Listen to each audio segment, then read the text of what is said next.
Right, so today we are talking about reading scripture as one of the ways we can develop a deeper and more mature faith. So from the jump, I'm going to ask you all to help me out a little bit because we're going to make a couple of lists together. So I'm going to bring my handy dandy easel up here. And unbeknownst to you, you have already started your mind down the track that we're going to go together. So think back to 2+. You're thinking about your favorite childhood playground games. I want you to picture your playground in your mind.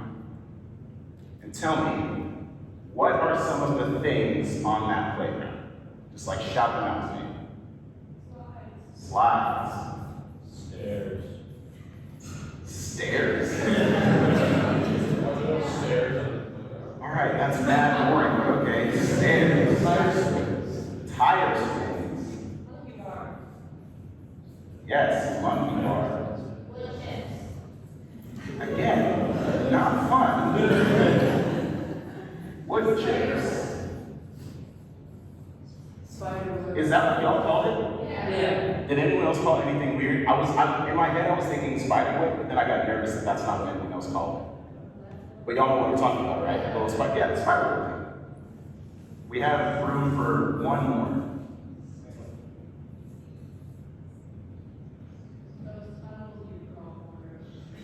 Yeah, tunnels. Tunnels. Maybe tunnel bottles in there. Okay.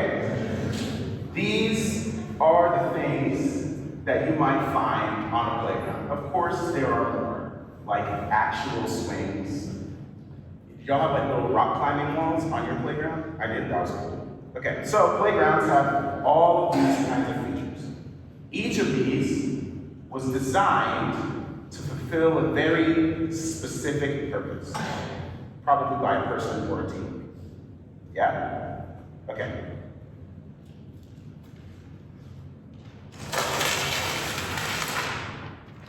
Let's lay this down right here. So now let's just take one of these. Does anyone want to take a guess as to what this is? Ben, yes. A really steep slide. A very steep slide. Yes, this is the dangerous slide. This would kill you if it was real life. Okay, so we have a slide. Now, what are you supposed to do on a slide? Yes, have fun. But like if you were here,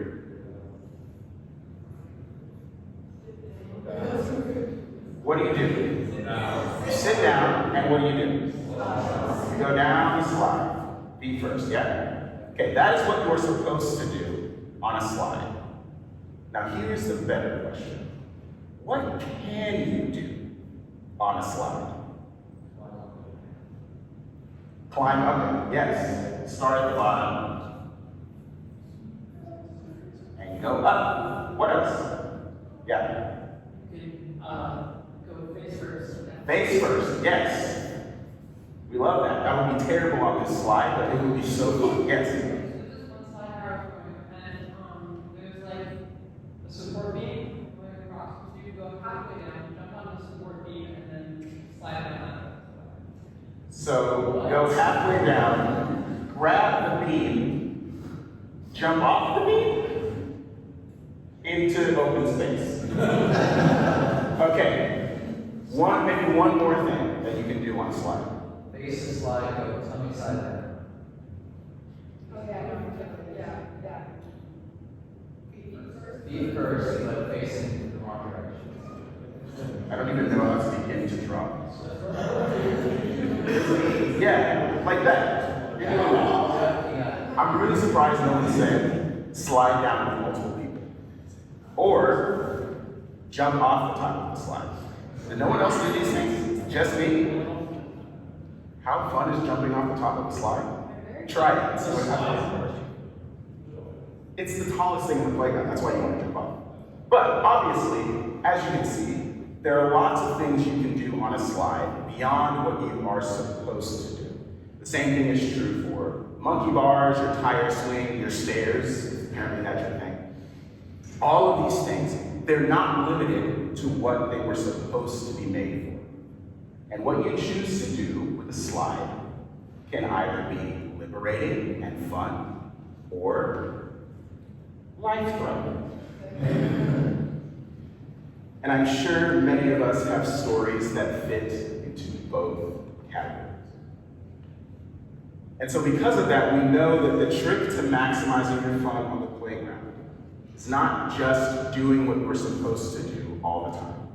It's also not breaking all of the rules and doing whatever you want all of the time. The trick to maximizing your fun on the playground is learning when and how to break the rules. And I call this the playground principle. The playground principle means learning how to balance safety and risk, routine and creativity, old and new. It means learning how to discern when your ideas are liberating or life-threatening. Now, I believe that the Bible is a playground. There are slides made of poetry, monkey bars made of narratives, stairs, because apparently, once again, stairs are a thing, made of parables, swings made of letters, and so much more. Yes, I know there are stairs. So each one of these elements, poetry, narrative, parable, letter, and more, were all designed in a specific way for a specific purpose. But there are lots of things you can do with them beyond what they were designed for. And what you choose to do can either be liberating or life-threatening. Now, the unfortunate truth is that we often see the life-threatening side. So we know that the Bible has been used to justify genocide, and slavery, white supremacy, and homophobia. Many of us, myself included, bear the wounds and scars of this use of the Bible. And yet, I still believe that there is something in the Bible worth playing with. I believe that what the psalmist said in the passage that Ava read can be true. That this book can be a source of wisdom and joy and enlightenment. I believe that we can find truth and goodness within it that can help us develop a deeper and more mature faith. And I believe this because even though Scripture has been used in all sorts of life-threatening ways, my own faith has been nurtured by its liberating possibilities. And most of all, I believe that the Bible is a playground because it's fun. It's an invitation to imagination and wonder and delight. And if the Bible really is a playground, then the playground principle might just be our ticket to learning how to read it well. Reading Scripture well isn't simply doing what you're supposed to do all the time, nor is it simply breaking the rules and just doing whatever you want with the text. Reading Scripture well means learning when and how to break the rules. It's knowing how to discern when jumping onto the safety bar and then jumping into open space is a good idea, and when we might be better served by going down the slide feet first. So today, I want to offer you all 3 tips for how we can begin to apply the playground principle to the Bible. Here's tip number 1. Go play and keep playing. I want to take y'all back on a journey with me to my playground experience as a child. The first time I ever swung on a set of monkey bars, it was the hardest thing I've ever done. I actually do remember this day because the pain I felt when I grabbed those monkey bars for the first time was absolutely excruciating. My palms were way too sensitive for this just like exposed metal bar that had been baking in the sun. My arms were not strong enough to hold me up. And then there's that whole like grab and swing thing that you have to do with monkey bars, and I was like not coordinated enough to do it. I just couldn't figure out the monkey bars. But I kept going back. My hands developed calluses, my arms strengthened. Eventually, I figured out the body mechanics. I learned how to swing on the monkey bars, by swinging on the monkey bars. 2014 study from the Pew Research Center found that 74% of people ages 18 to 29 read the Bible once a month or less. Another 12% couldn't say whether they had read the Bible at all. More recent studies suggest that those numbers are even higher. And honestly, I get it. The Bible is hard to read. It is big and messy and problematic and confusing. And it is also true that it will always be hard to read if you never read it. You have to go play. But people recommend all sorts of places to start when you start reading the Bible. So some people will say start at the beginning, others say start with the Gospels, some say start with one of Paul's letters, like the letter to the Romans. Please don't do that, it's a little too much. But my suggestion is this: whether it is a book or a chapter or even just a few verses, choose something that intrigues you, and then read it. And then read it again and again. Stay on the monkey bars until you develop some calluses. So that's tip number 1, go play and keep playing.